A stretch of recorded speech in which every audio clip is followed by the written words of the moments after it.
Ito yung sinasabi ko doon. Ito. Diba, talbos ng kamote. Yan. O, gawa tayong tortang talbos ng kamote. Dudurugin ko siya dito. Diba?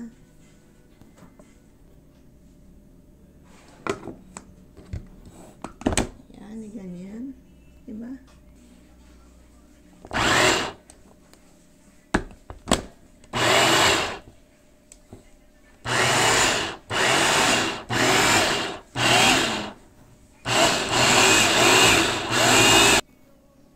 Ito na siya. Isang ganito natin. Ganito na. Pero, dudurugin ko pa siya. Kasi kulang pa siya. Ayan.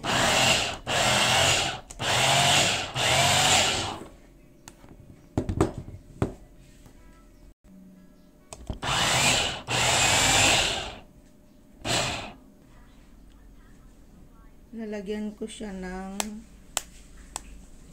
itlog. Ayan. Para makita natin na walang sirang itlog. Ayan. Bus. Isa pa. Yan, maganda. Ibus. Bali, 3 itlog pala ilagay ko. Kasi gagawin siyang tortang itlog. Itlog. Tortang, ayan.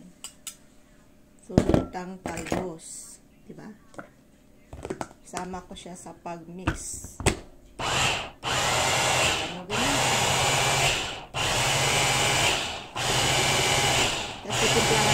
Kasi timplahan lang siya. Ang powder na paminta, powder na sibuyas. Ayan, powder na paprika. Ayan na siya. Mamaya pakita ko pagkaluto. Ayan, ililipat ko lang dito para ma-mix ko ng mabuti. Ito na siya. Ganito na siya, ganito. Ayan. Ayan, ayan lang siya dito. Ilipat ko lang siya dito.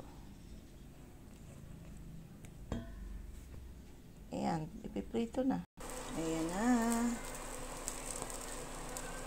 Ganyan na siya.